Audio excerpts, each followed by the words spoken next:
Bonsoir à toutes et à tous. Sahar Ramadankom, Tsoumou B'Saha ou Lehna. Toute l'équipe est ravie de vous retrouver en ce premier week-end du mois sacré de Ramadan, une période synonyme à la mobilisation en faveur de l'action bénévole et caritative, et ce, grâce au programme des différentes associations que nous verrons justement tout à l'heure. Et en parlant d'associations, nous découvrirons ensemble dans un tout petit moment les bénévoles de l'association Joie des Cœurs sur le terrain. Et puis, nous recevrons M. Belhout Mahfoud pour parler des activités du Croissant Rouge algérien. As-Sihar, un magazine algérien qui vise à promouvoir notre patrimoine, à promouvoir aussi le patrimoine matériel et immatériel à l'occasion du mois du patrimoine. Rappelez-vous, c'est jusqu'au 18 mai. Et pour en parler justement, nous recevrons la fondatrice du magazine, Madame Chafiqa Larbaoui, pour parler du dernier numéro qui vient tout juste d'être édité. Et puis, Wahida Salimchif sera également parmi nous dans un tout petit moment pour sa rubrique Boulevard des associations, et Leïla Djibour pour l'instant média. Voilà tout le programme que nous vous avons concocté cet après-midi. Et avant de retrouver tout ce beau monde, je vous propose de découvrir un reportage à travers lequel nous allons voir les bénévoles de l'association Joie des Cœurs qui préparent le couffin de Ramadan. A tout de suite. Il s'agit des bénévoles des Joies du Cœur qui préparent le couffin de Ramadan. Ce que vous voyez ici, c'est une préparation de plus d'un mois. On a déposé des couffins et des paniers dans les alimentations. On a fait un travail de 20 jours dans les grandes surfaces. Après la récolte, chaque jour, on essaie d'organiser les aliments, chaque aliment dans sa place pour nous aider le jour J à remplir les caisses. Donc les caisses, c'est un donateur qui nous a donné. On a chaque panier, il a 14 aliments dedans, dont l'huile, sucre et tout ce qui est nécessaire pour le ramadan. وهاد الاسوسياسيون الغايه تاعها الوحيده هو انها تقرب الناس، نتقربوا احنا من الناس المحتاجين، والناس المحتاجه تقرب منا باش نخلقوا جو من تضامن والتآزر، وهو الشيء المألوف في المجتمع تاعنا الجزائري. ونظن أنه هذا عمل خيري يبقى عمل لله في شهر فضيل، وتبقى الحسنة متشاركة نحن كل.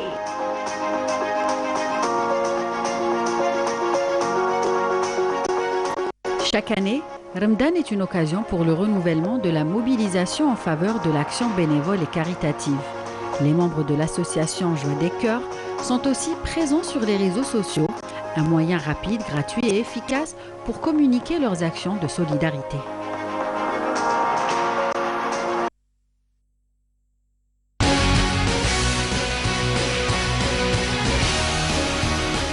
Voilà l'occasion pour nous de saluer tous les bénévoles de l'association Joie des Cœurs et accueillir notre premier invité, Belhout Mahfoud. Bonsoir. Bonjour. Sahar Ramadan. Merci à vous d'avoir accepté notre invitation. Merci. Donc vous êtes médecin et président du comité de la wilaya d'Alger du Croissant Rouge algérien. Tout à fait, exactement. Merci, je reviendrai vers vous dans un tout petit moment. Le temps de présenter Madame Chafiqa Larbaoui.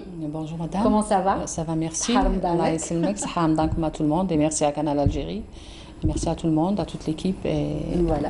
Donc, bon carême à tout le monde. Donc vous êtes là avec nous pour justement parler du tout nouveau numéro du magazine As-Sihar, qui est un mensuel de tourisme et de voyage.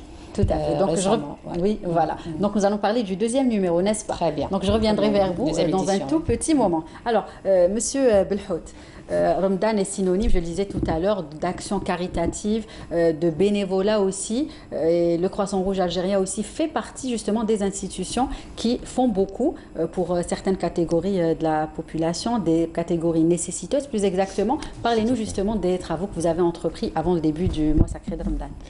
Comme chaque année, le Croissant Rouge algérien trace un programme spécial le mois de Ramadan qui consiste à la distribution de colis alimentaires, d'organisation de Maïdat al-Iftar, des campagnes de circoncision, la collecte de dons de sang, la distribution de vêtements pour l'Aïd et aussi la visite des hôpitaux et des orphelinats. D'accord. Voilà, donc c'est un riche programme de solidarité. Et comme vous avez le Croissant Rouge, c'est parmi les pionniers en matière d'organisation de Maïdet el-Hilal, qui a commencé les années 90. Donc c'est parmi les activités de solidarité qui a en quelque sorte pris une grande envergure, où on a constaté l'organisation de cette Maïdet el-Iftar par d'autres associations ou bien par d'autres groupes de bénévoles. Oui. Et c'est ça l'objectif du Croissant Rouge, c'est de promouvoir la culture de solidarité. Et comme vous savez, le peuple algérien, c'est un peuple solidaire, c'est un peuple merveilleux et magnifique. Donc ça nous fait vraiment chaud au cœur de voir le nombre de restaurants qui existent à travers le territoire national. Mais la priorité au niveau du Croissant Rouge, elle a été donnée pour la distribution des colis alimentaires. Pourquoi? Parce que premièrement... On va dire qu'à l'occasion du mois sacré de Ramadan, c'est le plus important oui, pour commencer le mois. Tout à fait. N'est-ce pas? Tout à fait. Oui, la priorité elle a été donnée, comme je viens de dire, pour la distribution de colis alimentaires, parce que ça rentre dans notre nouvelle stratégie qui consiste d'aller directement vers les familles, parce que nous avons constaté qu'il y a certaines familles qui sont vraiment nécessiteuses et donc de partir dans des restaurants, etc. Donc c'est dans le but de préserver la dignité humaine et la dignité de ces familles. D'accord. Et donc, les bénévoles du Croissant Rouge offrent des repas chauds, des repas complets quotidiennement. Il faut indiquer que le Croissant Rouge il est présent durant toute l'année. Les actions de solidarité, elles sont présentes durant toute l'année. Mais, comme vous savez, le mois de Ramadan, c'est un mois sacré, c'est un mois de solidarité. Donc, les bénévoles, ils viennent spontanément pour offrir ce qu'ils peuvent. Soit de contribuer à la préparation, à la distribution, à la collecte. Il faut dire que nous avons reçu aucune subvention, dans le sens que tous nos dons, ils viennent directement des donateurs. Et c'est ça aussi notre stratégie pour ne pas être un fardeau à l'État, mais notre travail doit être complémentaire aux efforts de l'État.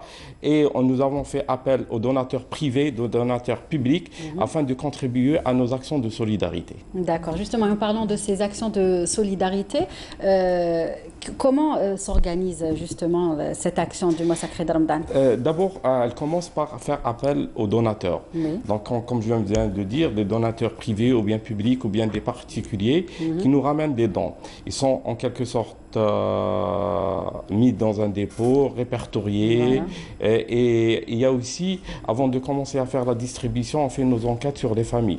C'est-à-dire, on a un listing des familles à travers le territoire national, et ce listing, elle se fait en collaboration avec les imams et aussi les gens, les responsables de Charal, parce qu'ils connaissent vraiment les familles nécessiteuses. Exactement.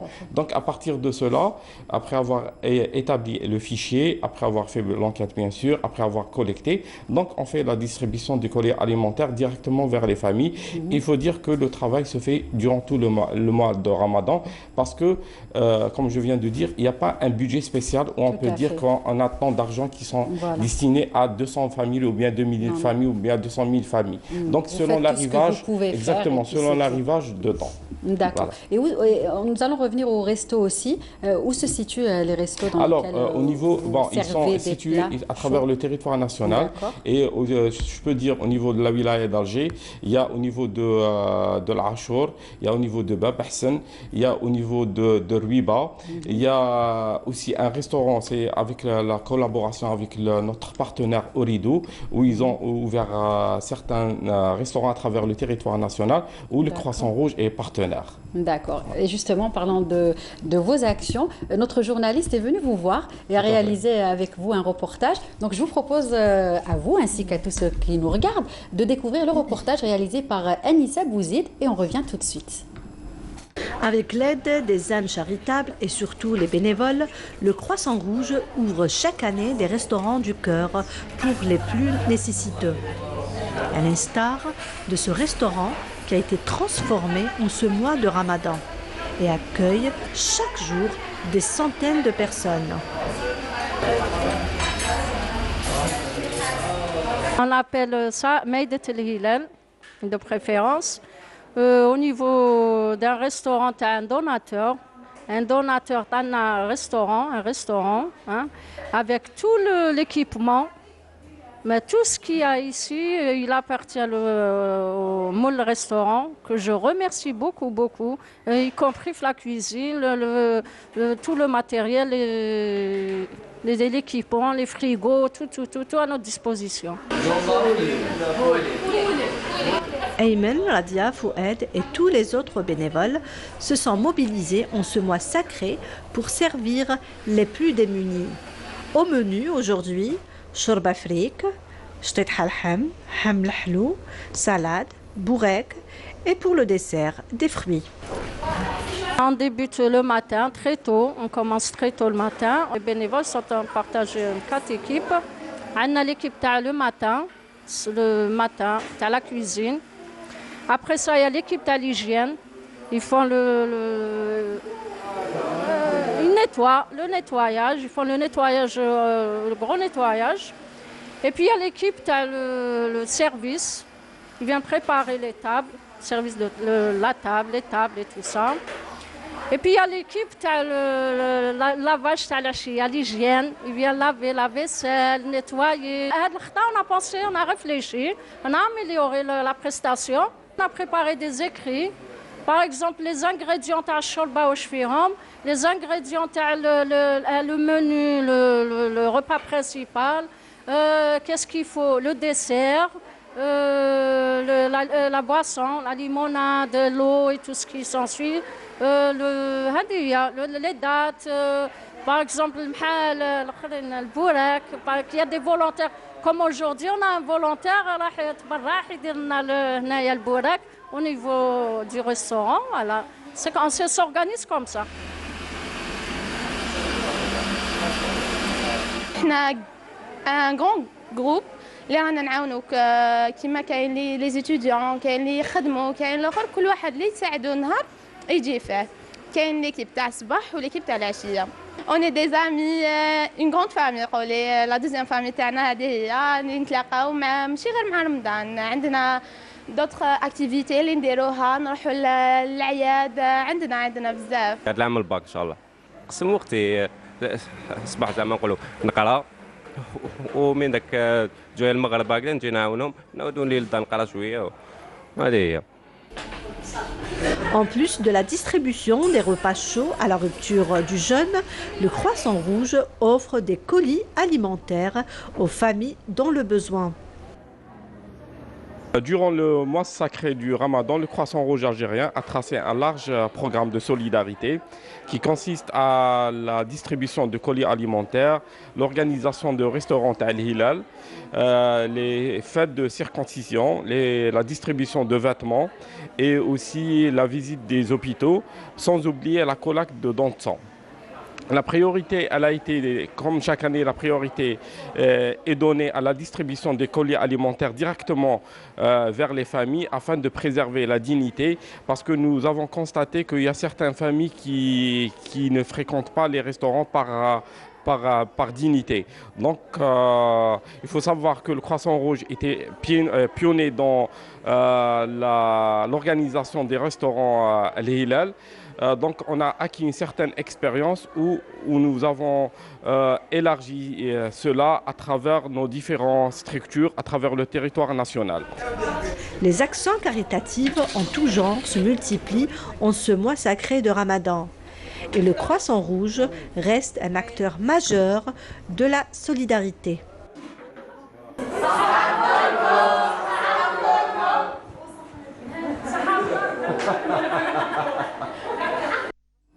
Donc le reportage, je le disais tout à l'heure, a été réalisé par notre collègue Anissa Bouzid. Donc on a entendu l'intervenante qui disait c'est comme une deuxième famille.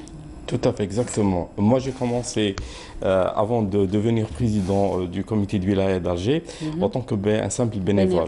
Donc, je suis en quelque sorte, c'est notre deuxième famille où des fois même nos familles nous reprochent de ne pas rester longtemps avec eux. Mais c'est un esprit de solidarité qui règne et comme je viens de dire, la particularité au peuple algérien, c'est un peuple solidaire, c'est un peuple magnifique. D'accord. Voilà. Donc là, on parle du massacre de Ramadan, des repas chauds que vous offrez chaque soir.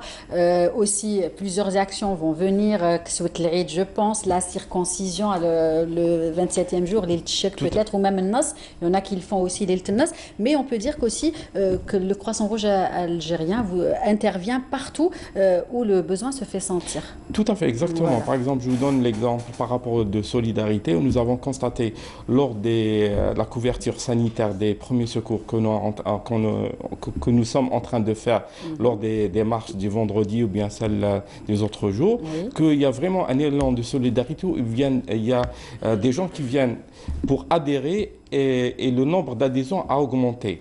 Et avant, pendant cette période, parce qu'ils ont constaté le travail sur terrain du Croissant Rouge en matière de solidarité et aussi de neutralité. Donc les gens viennent pour s'inscrire, on assure la formation en premier secours et ils sortent avec nous pour faire des couvertures sanitaires. Très bien, ben merci. Merci à vous, restez avec nous. Je me retourne vers vous, Madame Chafira Larbaoui. Donc vous représentez aujourd'hui le magazine Sehar. Donc pourquoi ce titre déjà? Eh ben, le titre Sehar, c'est un mot qui a relation directe avec le Sud, avec Tamanrast. Tout à fait. C'est un rendez-vous culturel, commercial, connu dans l'histoire de la wilaya de Tamanrast, là où il y a la population de Tamanrast ainsi que les populations des frontières aussi, le Mali, le Niger, viennent dans ce souk, si on peut dire. Et il est connu, la région, elle est connue bien, le souk, il est connu par, il est basé sur le principe du troc. Donc, il y a la marchandise, il y a l'échange de marchandises au lieu d'acheter avec l'argent et tout ça.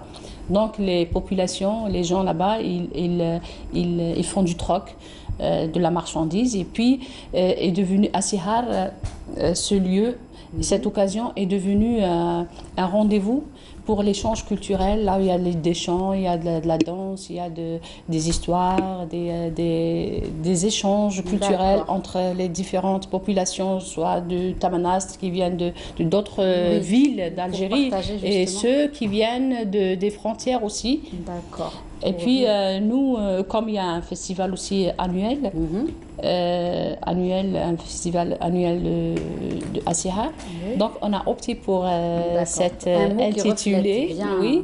Et puis comme l'Algérie, le tourisme en Algérie, pratiquement c'est 80%, c'est le désert. Le sud, exactement. C'est le sud, c'est le Sahara.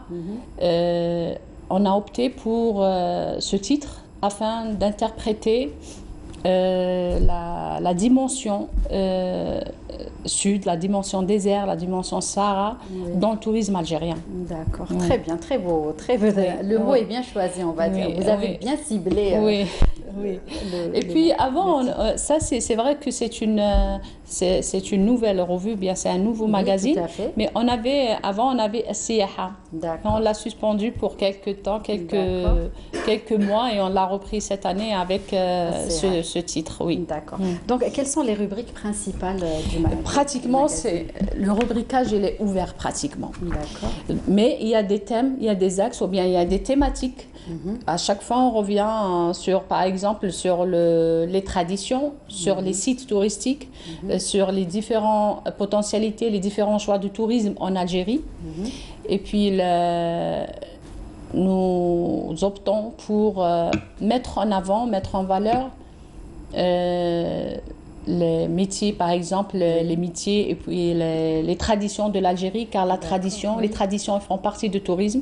Le touriste, quand il vient, par exemple, dans un pays ou bien quand il vient en Algérie, il cherche à découvrir les spécificités de ce pays, qui se trouve généralement d'une région particulière, et qui se trouve aussi. Exactement, et qui se trouve, ces spécificités se trouvent généralement, la particularité se trouve généralement dans le mode de vie de cette société. Exactement. Soit à travers la gastronomie, à travers l'habillement, à travers les métiers. Bien sûr, oui.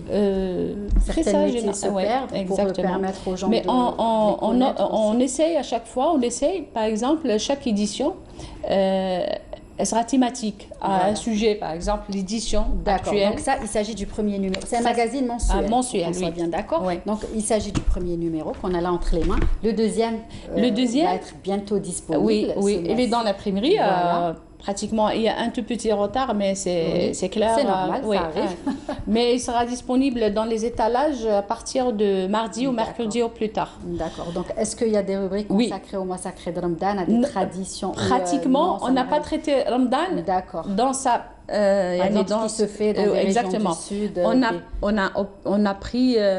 nous avons traité un petit peu la gastronomie, les meilleurs plats qui existent en Algérie. À chaque numéro, on essaie de montrer, mettre en valeur ou de montrer ou bien de présenter un des meilleurs plats ou deux plats importants. Oui. On a dans la deuxième édition, nous avons comme ouverture Tébessa, les ruines de Tébessa. Et puis nous avons d'autres articles. Nous avons aussi nous avons traité les vieux métiers en voie de disparition, via les métiers abandonnés, abandoned trade. Le sujet, si vous avez remarqué, la revue elle est en 3 langues. Oui, tout à fait. Donc on a traité les métiers qui sont pratiquement abandonnés, oubliés. Oui. On a pris quelques instruments connus dans la gastronomie algérienne. Oui, on le mahrez, on a vu l'image tout à l'heure. Qui est le mortier, motar en anglais. Donc, on a parlé de ce instrument, de cet objet qui a disparu dans notre cuisine, malgré qu'il faisait la saveur de notre cuisine. Il est même beau, on peut le garder. Il est beau, parce qu'il est beau, mais non. Il était à l'origine de la saveur de la cuisine algérienne. Maintenant, on trouve l'algérienne, je dirais l'algérienne, puisque la femme algérienne, c'était qui collait à la cuisine et tout ça. Concernée. Elle a ignoré cet instrument qui est très important. C'est vrai. Il y a d'autres sujets. Nous avons Tniyat el-Had comme parc important. D'accord. Nous avons le Haïk. Oui. Ça met vraiment en valeur. Oui, exactement. Nous avons le Haïk, c'est la tradition de l'Haïk, Marma ou le Haïk connu sur l'Algérois. Et puis, comment la femme a porté ce bel costume traditionnel. Nous avons d'autres sujets. Nous avons Dar Souf. Qui est un palais à la Casbah, Donc, on a traité ce palais avec une fiche technique, une petite présentation, le tissage, donc l'histoire de ce petit palais. Lieu. Et nous avons aussi le Bornos, on a parlé de Bornos aussi. Et puis la relation de Bornos avec l'homme, la dignité de l'homme et le prestige de l'homme. Tout à fait. Et puis on a parlé la relation de Bornos avec les chevaux. Oui, on peut le cheval. La photo, là. Et on a cité Thiehert par exemple comme la ville des chevaux. Donc en fait, c'est plein de choses qui font l'identité des régions, notre identité tout d'abord, et puis des identités spécifiques à chaque région, la diversité des régions. Quand vous savez actuellement, vous savez bien actuellement cette année, peut-être même l'année passée, à partir de 2018 je pense, il y a une concentration, si on peut dire, il y a une priorité politique au tourisme. Donc on a constaté que les autorités actuellement donnent beaucoup d'importance à ce secteur. Et nous, à travers cette publication, nous essayons de contribuer, même avec du peu de peu. Non, c'est pas peu, c'est déjà... de contribuer et d'être un support d'information pour donner l'information et pour transmettre notre héritage culturel et touristique pour les Algériens qui s'intéressent à faire du tourisme en Algérie déjà, et pour les étrangers et qui sont tentés aussi de venir et de visiter, de découvrir et d'explorer les différentes régions, les différents sites qui existent en Algérie et qui sont typiquement touristiques. Il faut le dire avec certitude, avec confiance, sans hésitation. Nous avons un héritage extraordinaire à ne pas sous-estimer surtout. Bien sûr. Juste, il nous faut quelques quelques moyens et une bonne politique pour interpréter tout ça et l'interpréter et l'exploiter afin qu'il soit une richesse économique surtout. Tout à fait. Donc, un support que les gens pourront trouver. Oui, il est sur l'étalage, dans l'étalage. Oui. Comment se fait sa distribution, justement? Vous savez, la société éditrice de magazines, c'est la Saar Art of Advertising. C'est une boîte de communication existante depuis 2004. D'accord. Et puis, nous avons dans notre activité aussi la possibilité de faire la distribution des magazines et des revues et des journaux aussi. D'accord. Nous avons pris en charge la distribution de magazines au niveau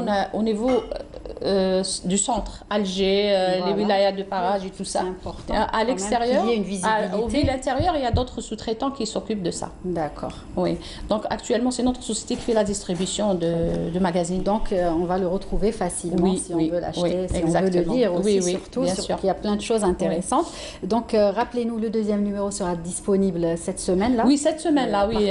Au plus tard mercredi, il est d'ailleurs dans l'imprimerie, au plus tard mercredi, comme vous savez, des fois il y a le BAT, il faut le corriger, il faut le revoir pour faire un travail parfait. Exactement. Nous, notre défi, c'est de réaliser un numéro. À chaque fois, il faut réaliser un numéro meilleur que celui qui le précède. Oui. C'est notre défi dans la rédaction, c'est de ne pas trouver des coquilles comme par exemple ce numéro, on a eu quelques coquilles, mais... D'accord. Et donc, parlez-nous, ce n'est pas votre première expérience en matière de magazine? De magazine. Oui. À la base, nous sommes une société d'édition, nous avons des journaux aussi. Nous avons le chiffre d'affaires et l'Ouassat. D'accord. Et puis nous avions, avant cette édition, on avait le Siyaha, qui a duré 23 numéros. D'accord. Et on l'a suspendu pour des raisons typiquement administratives. D'accord. Donc maintenant, on essaye de maintenir ce projet, de maintenir cette publication, car on fait ça par amour, c'est pas par... Bien sûr, oui, de belles choses c'est pas une opération commerciale, c'est surtout par amour qu'on fait ça, et par conviction que le tourisme sera la sortie de crise pour l'Algérie. Oui, Inch'Allah. Bah, écoutez, merci. Oui, je vous remercie à vous, Madame Chafera. Donc, on rappelle Sehar Magazine, fondatrice et directrice du magazine Sehar. Donc, mensuel, un magazine mensuel. Oui, un mensuel, un magazine mensuel. Il est là, entre les mains. Ça, c'est le premier. Le deuxième, vous l'aurez dans 2-3 jours. Sera disponible cette semaine. Merci à vous. Merci d'avoir accepté notre invitation. Merci à vous. Bonne chance pour le reste. Merci beaucoup, madame. Merci, Sahaf. Monsieur Belfouet Mahfoud, merci. Merci pour l'invitation. Bon courage pour toutes les actions qui vous restent. Donc, le ftour, les circoncisions, l'Eid aussi pour les enfants et sûrement la visite des hôpitaux le jour de l'Eid, Inch'Allah. Donc, très bonne chance à vous et vous saluerez tous les bénévoles du Croissant Rouge algérien. Merci. Restez avec nous, monsieur, madame. Je vous propose une petite pause musicale et on revient tout de suite avec Wahida Salim Sherif et Leila Djoubour. À tout de suite. Une belle sélection musicale grâce à notre script, Rafiq Selloum. Et elles sont là. Wahida Salim Sherif, bonsoir. Bonsoir Lilia. Comment ça va? Ça va, tranquille, la baisse. Alhamdulillah. Leila Djoubour aussi vient de nous rejoindre. Bonsoir Leila. Bonsoir Lilia. Bonsoir à toutes et à tous. Allah yisselmek, merci. On revient vers vous dans un tout petit moment. Le temps de retrouver Wahida et son invité juste après le jingle. Non, pas de jingle, on me dit. Donc, Wahida, d'accord. Donc, on va commencer tout de suite. Bonjour Inès Abdelli. J'ai le plaisir de recevoir aujourd'hui Inès Abdelli, pas celle qu'on connaît tous. Elle porte le même prénom qu'une actrice qui est très connue d'ailleurs. Voilà. Inès Abdelli qui est bénévole dans l'association Rananawin El Khair. Bonjour. Donc, c'est sa première télé. Elle est un peu stressée. Il faut aller tout doucement avec elle. Mais non, elle va assurer, elle parle très bien en plus. Bonjour Inès, merci à vous également. Ça va, vous allez bien? Ça va, un peu stressée. Oui. Mais ça va. Il faut vraiment, voilà, il faut se relaxer. On est entre nous. Tout à fait. Voilà. Vous allez parler de choses que vous aimez faire et que vous faites quotidiennement, donc ça va bien se passer. Justement, donc vous faites partie de l'association Rananawin El Khair. Parlez-nous un peu de votre association. Donc l'association Rananawin El Khair, c'est une association bénévole. Donc c'est un regroupement de jeunes étudiants qui ont tous un seul but et unique but qui est de faire du bien et d'aider les gens. Très bien, c'est parfait. Elle existe depuis combien de temps votre association? Donc ça fait presque maintenant 4 ans qu'on fait ça. Et quand est-ce que vous avez rejoint l'association? Vous êtes Donc je suis nouvelle, donc ça fait presque un an que, même pas un an que j'ai rejoint le groupe. Moi j'adore le t-shirt, en tout cas je voudrais le même. Voilà, donc je sais pas, j'ai je veux le même. Si bah oui, avec le slogan, les couleurs elles attirent vraiment et c'est une belle chose. Mais Leïla, ce qu'elle a retenu, c'est juste le cœur. Le cœur, voilà, c'est beau, c'est beau. Oui, c'est très beau. Donc quelles sont les activités que vous avez l'habitude de faire avec votre association? Donc on fait des sorties pour les orphelins, on fait des visites pour les malades, on fait, comme maintenant c'est le ramadan, on fait des koufins de ramadan, on fait iftar saïm, on fait pas mal de choses. Donc même du nettoyage dehors, dans la rue, etc. Donc, par contre, juste pour situer nos téléspectateurs, votre association se trouve au niveau de la wilaya d'Alger. Oui. Donc, toutes vos activités se passent au niveau de la wilaya d'Alger ou est-ce que vous les faites en dehors aussi? À Alger. D'accord. Donc, vous m'avez parlé des nettoyages des lieux publics et j'avais vu quelques photos sur votre page Facebook. Comment vous vous organisez pour nettoyer les espaces publics? Parce qu'en ce moment, on est en train de... Je ne sais pas si vous avez regardé un peu les challenges qui sont en train de se lancer, les trash challenges où on nettoie des espaces publics. Donc comment vous... C'est une belle initiative, hein, et dans tout, enfin, c'est international maintenant, c'est devenu international. Et il faut dire que c'est un jeune Algérien qui a lancé le challenge. Oui. On va en parler Donc on fait une réunion et on partage les tâches et on choisit un endroit qu'on va nettoyer et on fait ça. D'accord. Est-ce que vous demandez des autorisations Oui, bien sûr. Il faut toujours des autorisations et tout. Même pour nettoyer, il faut des autorisations? Non, pour le nettoyage, non, ça va. On choisit l'endroit et on part. On le nettoie. D'accord. Donc récemment, vous avez préparé Khofet Ramadan pour ce massacrer. Vous avez prévu plusieurs activités. Parmi ces actions humanitaires, vous avez préparé Khofet Ramadan. Oui. Racontez-nous un peu comment vous avez fait, comment vous vous êtes organisé surtout. Donc, comme d'habitude, on fait toujours une réunion. Et après, on est parti, on a fait une semaine chez UNO. Donc, on a mis nos chariots de mac, nos paniers, etc. Et on a ramassé les ravitaillements. Et après, on met toujours des paniers un peu partout, les supérettes et tout. Et la collecte des dons. Donc, on a beaucoup de familles et des gens qui nous aident par des sommes d'argent ou bien des produits alimentaires. D'accord, très bien. Et comment ça se passe la distribution? Une fois que vous avez collecté, racontez-nous en fait, moi j'aimerais bien qu'on explique à nos téléspectateurs comment ça se passe au Koufin de Ramadan. Une fois que vous avez ramassé les denrées alimentaires, quelles sont les étapes à suivre ou à entreprendre après? Donc on sélectionne les familles qui sont au besoin. Donc voilà, on prépare tout un dossier de chaque famille et on leur donne le koufin de Ramadan. Et après, chaque famille a le droit de 2 koufins dans le mois de Ramadan. Donc la première quinzaine, un koufin et la deuxième quinzaine, un autre koufin. Ce qui est extraordinaire, si vous avez remarqué, les autres associations, ils donnent un koufin pendant tout le mois sacré, alors que l'association de jeunes bénévoles à Nanawi El-Khair, où ils se sont bien organisés en offrant 2 koufins, la première et la deuxième quinzaine du mois de Ramadan. Voilà. Selon les besoins, j'imagine. Exactement. Très bien. Et j'avais posé tout à l'heure une question concernant les familles. Comment vous réussissez à trouver des familles qui sont dans le besoin? Donc, il y a des gens Comment vous les sélectionnez plus exactement? Donc, il y en a des gens qui nous contactent parce qu'on fait des affiches un peu partout et même sur les réseaux sociaux et tout.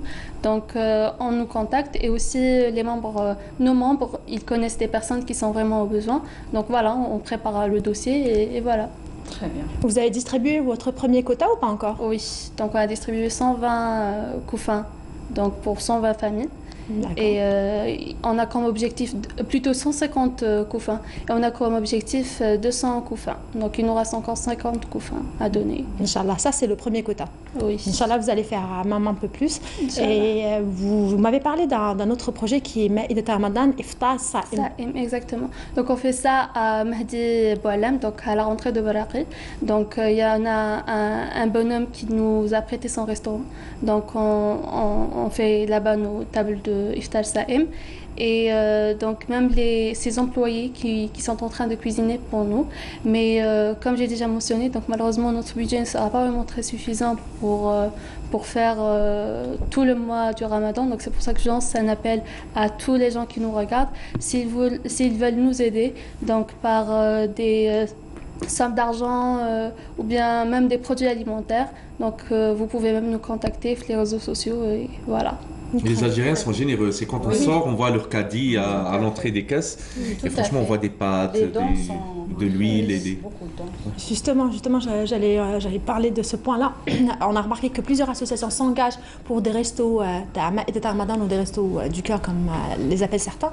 C'est qu'avec 0 centime et 0 dents dès le départ, ils se cotisent entre eux. Je me suis entretenue un peu avec les associations. Ils se cotisent entre eux. Ils commencent, une fois le projet commencé, c'est les donateurs, c'est les habitants de la région, c'est les personnes qui vous croisent dans la rue ou tout simplement vous regardent à la télévision ou vous entendent à la radio. Et ils essaient de contacter les associations pour alimenter ces restos. C'est ce qui est extraordinaire. Ça va faire votre espace aussi chez nous. Voilà, moi je l'espère. Et après Maïdet Ramadan, vous prévoyez quel projet ou qu'est-ce que vous organisez aussi? Donc pour le moment, on a les habits de l'Aïd pour les enfants qui sont au besoin. Donc on a préparé tout ce qui est liste d'enfants qu'on va donner les habits, les pointures, les tailles, etc. pour leur donner. Et voilà, je lance encore un autre appel donc, aux gens et aux familles qui veulent nous aider. Donc vous pouvez nous aider soit par des habits ou bien des sommes d'argent comme d'habitude. Et voilà, même s'ils veulent partir avec nous chez les familles et tout, participer aussi. Donc vous n'avez qu'à nous contacter. Donc pour vous contacter, vous avez votre page Facebook Arnanaouin El Khair. Vous pouvez contacter l'association, leur remettre vos dents. Voilà, très bien. Donc pour vous remettre, que ce soit des vêtements, vous avez déjà une liste avec les tailles et les pointures des enfants. Même l'âge et tout. Voilà, vous avez les coordonnées de l'association qui sont là sur vos écrans. Si vous qui êtes en train de regarder notre émission aujourd'hui, vous voulez faire un don ou aider les jeunes à faire plaisir aux enfants pour l'Aïd, vous pouvez les contacter sur les réseaux sociaux ou tout simplement, vous pouvez même faire un don via leur compte CCP. Très bien. Très bien. Et quels sont vos projets après Ramadan? Parce que c'est beau, c'est très beau. Vous êtes en train de vous activer, on va dire à 1000 à l'heure, pendant le mois sacré après Ramadan. J'espère que vous n'allez pas prendre des vacances. Non, non plus. Donc on programme aussi des sorties pour les orphelins. Donc on les prend en charge. Donc on les fait sortir pour les amuser et tout. Et donc on fait aussi des visites pour les malades, les hospitalisés, pardon. Et voilà, donc c'est ce qu'on programme. Moi j'ai une petite question, si je peux me permettre. À quoi vous carburez, sachant que vous êtes tous bénévoles, vous n'êtes pas payés pour ça. Qu'est-ce qui vous motive à poursuivre d'une manière régulière ces actions-là? Parce que franchement, c'est à saluer. Tout à fait, donc, ça ne s'arrête pas. Ça ne s'arrête pas. C'est déjà de voir le sourire, les enfants, voilà, le rendu, les rendre contents, c'est déjà notre but. Oui. D'accord. Très bien. Ouais. Bravo. C'est une belle chose. Voilà. Merci beaucoup Inès Abdelli. J'espère vous retrouver très prochainement pour d'autres projets, pourquoi pas pour l'Aïd. Je vous dis à très vite et vous pouvez revenir quand vous souhaitez. Très bien, merci Wahida. Merci Inès, restez avec nous. Nous allons retrouver Leïla. Il est temps pour vous de retrouver votre invité. Avec un invité qu'on connaît. Voilà, c'est un collègue. Il est chez lui. On va dire qu'il est chez lui. C'est vrai, puisque on va le dire après. Sauf que le décor a changé. On va pas. Il est beau, c'est heureusement. Alors, on est dans la thématique que Selim Brahimi connaît bien. Voilà. Non, vous inquiétez pas. Les décors, voilà. On a tout fait. Faire plaisir. On a tout fait pour qu'il se sente dans son environnement. Dans ses bulles. Exactement. Donc, je vais vous présenter Selim Brahimi, journaliste, et vous êtes également auteur spécialisé dans la bande dessinée. Voilà, tout ce qui est manga, c'est votre truc en fait, parce que vous avez même créé le manga des aides. Alors c'est le manga spécifique, donc le manga 100% algérien. Et d'ailleurs, voilà, il me regarde et il me dit. C'est une interjection visuelle. Je vais juste montrer alors, votre revue s'appelle l'App Store. Elle est mensuelle. Et donc, chaque mois, il y a un nouveau numéro que vous sortez de manga. Alors, ce qui est bien, la particularité, c'est que c'est des histoires, des scénarios tirés de la culture algérienne. Alors, pour expliquer la chose, il y a 3 grandes écoles dans le monde de bande dessinée. Il y a l'école européenne que l'on prête à l'école franco-belge. Oui. On a le bon vieil album classique européen. Il y a l'école américaine qu'on appelle le comics ou comic book, qui a ses spécificités. On connaît les super-héros, les plus grands éditeurs, c'est Marvel et Comics. Marvel et DC. Ouais, pour situer un peu comics.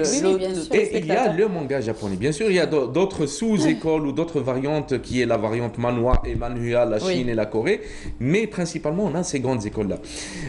On va dire qu'après l'indépendance de l'Algérie, il y a eu une bande dessinée algérienne qui a émergé et les anciens, les pères de la BD algérienne se sont inspirés de ce qui venait généralement d'Europe. Donc on a eu Mqidech, Zina, Slim et la génération, Nahar, Aram et d'autres. Manchar, les revues Manchar, Mqidech, enfin, ils se sont inspirés de la BD. Ils ont puisé des codes de la BD franco-belge, mais ils l'ont habillé avec la culture algérienne.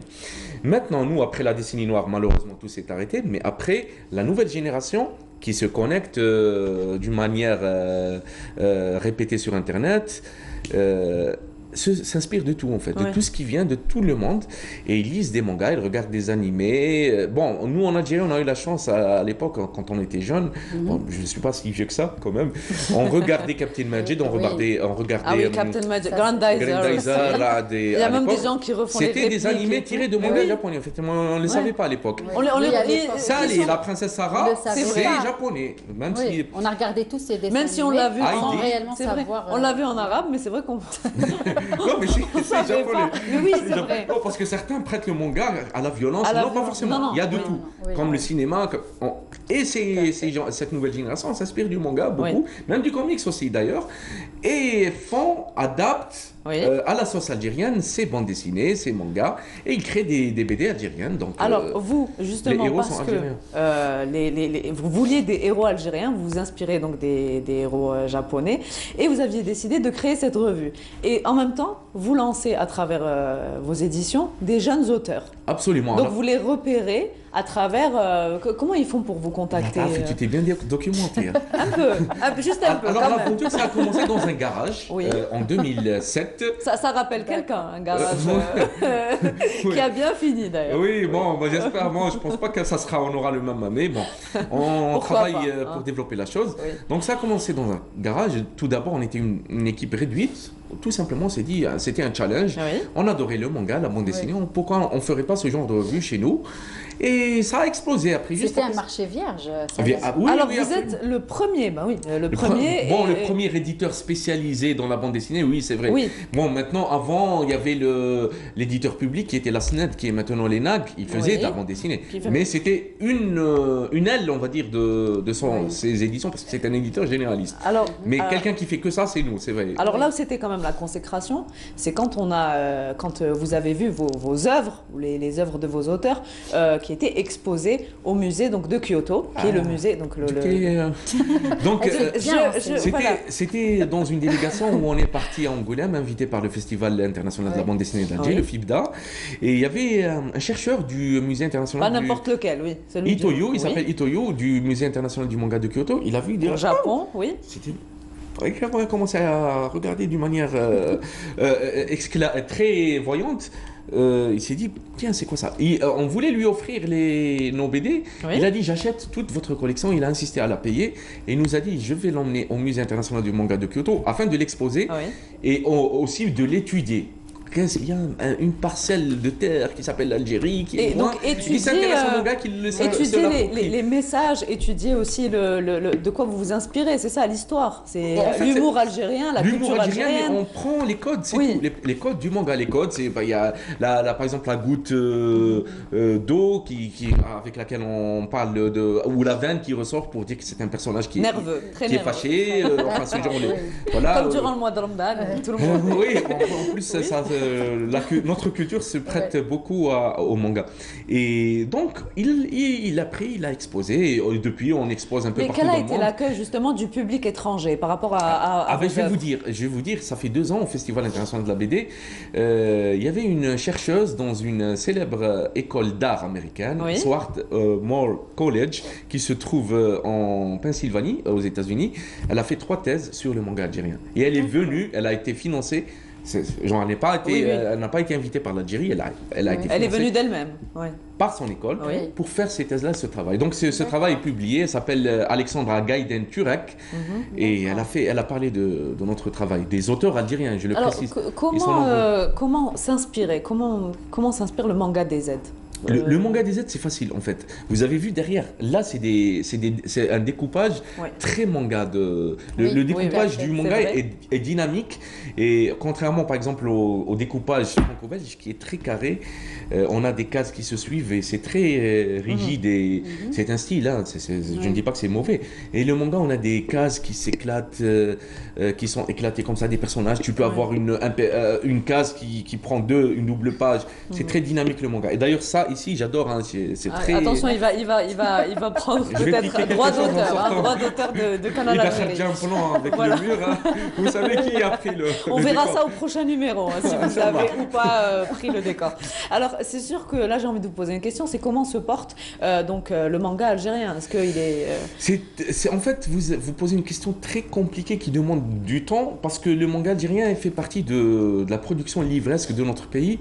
Et la production du livre dans notre pays, elle a beaucoup de problèmes qui sont connus et on les a évoqués dans maintes plateaux, dans la distribution, les fonds d'aide à l'édition qui marchent pas, et surtout le problème de distribution et le manque de points de vente en fait. Problème de distribution, je pense que ça ne touche pas que la BD, ça touche toutes les revues spécialisées. Voilà. Non, mais je parle du livre en général. Oui, du livre en général. En général, on a un problème. Justement, si vous voulez lancer un appel par rapport à ces blocages, peut-être qu'il est temps d'en parler. L'appel, ça fait plus de 10 ans qu'on le lance, mais le problème, c'est que c'est culturel aussi. Parce que quand on part dans une ville, nous à Alger, on a quelques librairies, on les connaît.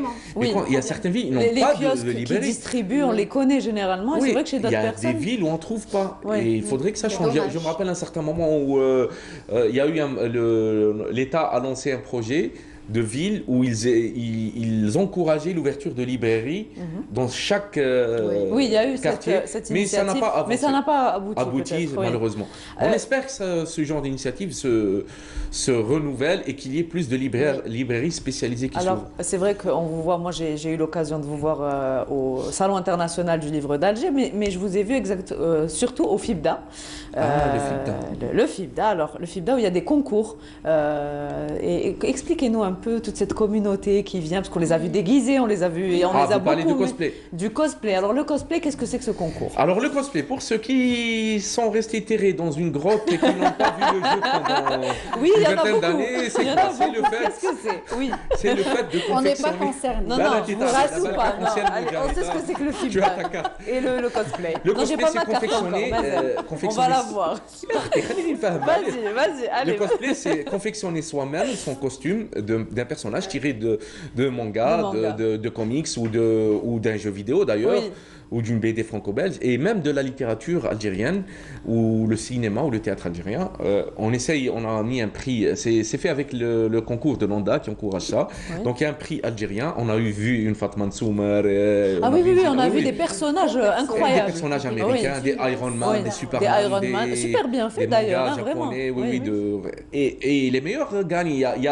Bon, je vais vous donner une exclue, je ne sais pas si... on aime bien les exclus. La commissaire du FIBDA va me taper sur les mains. Cette année, il y aura du comics, on va dire. Il y aura beaucoup d'Américains qui vont venir chez nous. D'accord. C'est une exclue que personne n'a. La prochaine édition qui sera en octobre. Madame Dalila Nadjet, excusez-moi, j'ai voulu on rappelle que c'est en octobre. C'est en octobre, Inch'Allah. On ne sait pas le lieu, ça va. La commissaire du FIBDA va certainement organiser une conférence où elle va annoncer tout ça. Est-ce qu'on a le droit de se représenter si jamais on a peut-être... Si on a gagné un prix, on ne peut pas se représenter dans le même prix pour laisser la chance à d'autres, mais par contre on choisit une autre catégorie. Une autre catégorie, oui. D'accord, voilà. Pour ne pas qu'il y ait, parce qu'on a vu qu'il y avait des gens et des participants nous ont dit, on n'ose même plus se représenter parce qu'il y avait certains cosplayers qui avaient un niveau exceptionnel. Donc on leur dit que tu ne peux pas le faire pendant 2 ans, mais tu peux choisir une autre catégorie. Il y a 5 catégories. Voilà, donc on rappelle votre magazine, donc l'App Store. Laïboun ala Soto. Laïboun ala Soto. Alors c'était ça le jeu de mots, parce que j'aurais dû vous poser la question au début pour les personnes qui n'ont pas compris. C'est un jeu de mots. Voilà, c'est un jeu de mots. Et en parallèle...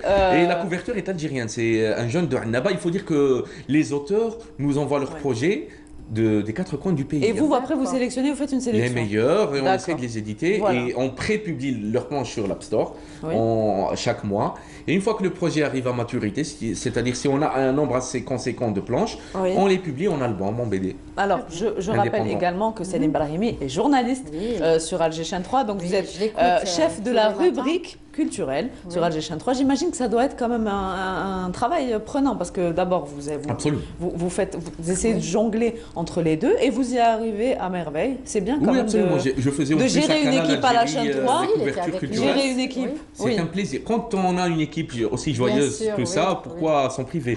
En fait, la bande dessinée, c'est une passion. La Chaîne 3 et le journalisme en général. L'aventure a commencé depuis 2007 pour les deux. Officiellement en 2007 et bien avant officieusement quand on était. Je pense que je ne suis pas le seul à être fan de ça, et notre communauté très. Je suis sûr que chez vous. J'aime bien quand il dit notre communauté. Oui, voilà, c'est ça. Même si le terme peut être péjoratif parfois, je suis sûr que chacun de vous a un frère, un cousin ou un ami ou un. Moi, c'est vrai, moi j'ai mon cousin qui adore les BD, qui dessine. Alors, Sayan, vous avez bien répondu à toutes les questions. Je crois que je vais vous poser une colle. Si vous deviez nous associer à des personnages manga, toutes les 4. Je lui ai posé la question. C'est leur moon. Hop, j'aimais bien. C'est leur Jupiter. Merci. Je ne serais pas la blonde, mais. On n'a pas réussi à le coincer. La blonde, il y a merci beaucoup, Selim Brahimi. C'est un plaisir.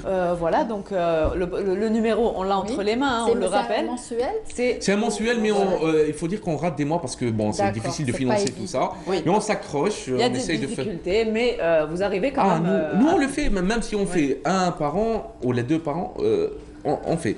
Mais Madabena, 12 par an. Mais bon, on essaye de s'accrocher, de faire notre mieux pour. On rappelle juste le site aussi, s'il y a des téléspectateurs qui veulent nous Facebook, envoyer. l'App Store, espace Z-Link. S'ils veulent nous envoyer leur projet, on va les étudier.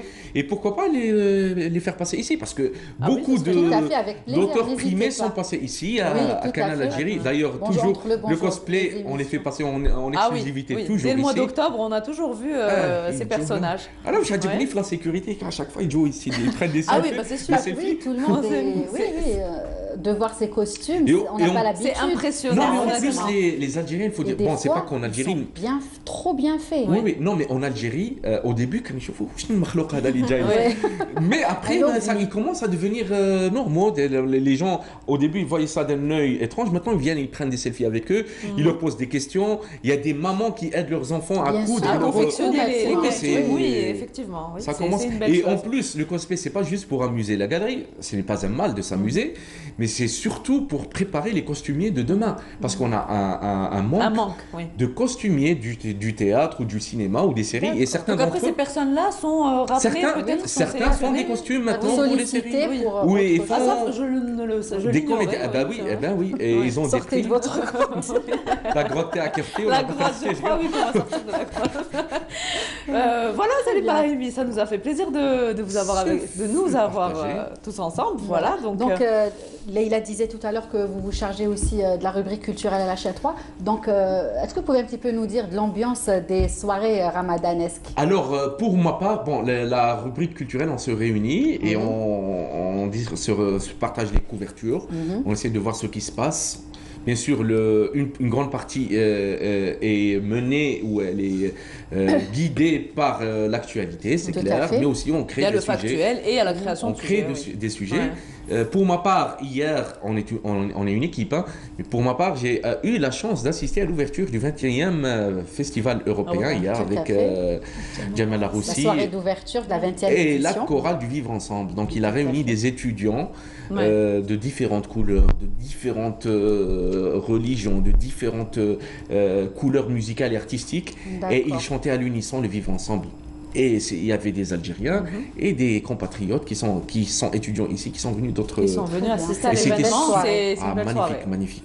D'accord, très bien, merci. À l'Opéra, qui est un lieu classe, donc c'était parfait. Très bien. Merci Leïla. Donc, je vous dis au revoir. Et ça haftorkom. Merci pour le choix de votre invité. Sayane, merci d'avoir accepté notre invitation. C'est un plaisir de venir. N'hésitez pas, vous êtes chez vous. Surtout que le décor est si prêt. Oui, voilà, vous pouvez. Il a adoré. Autant que vous voulez. Wahida, merci. Merci Lilia. Et merci à votre invité également, Inès. Bonne chance pour tout ce que vous faites et vous saluerez les bénévoles de votre association. Rappelez-moi le nom. Rana Naouyin Khair. Merci à vous. Chers téléspectateurs, avant de vous quitter, quelques rendez-vous à ne pas rater. On parlait du Festival culturel européen. Plein de soirées sont prévues. Donc, ce soir, à la salle Ibn Zaidoun, à partir de 22h30, c'est la Bulgarie qui sera à l'honneur avec le groupe Trimona. Demain, un concert de musique du monde et c'est la Suède qui sera à l'honneur. Lundi, un concert de musique classique proposé par l'Allemagne cette fois-ci, toujours à la salle Ibn Zaidoun. Et enfin, jeudi, de la musique pop proposée par l'Espagne. Voilà pour les soirées qui vous attendent à partir de 22h30 à la salle Ibn Zaidoun. Voilà, notre émission est déjà finie. Merci à nos invités, merci à toute l'équipe qui m'a accompagnée. Nous aurons le plaisir de vous retrouver samedi prochain à la même heure, 14h30, toujours sur Canal Algérie. Très bonne suite des programmes et Sahaf Torkom. À bientôt.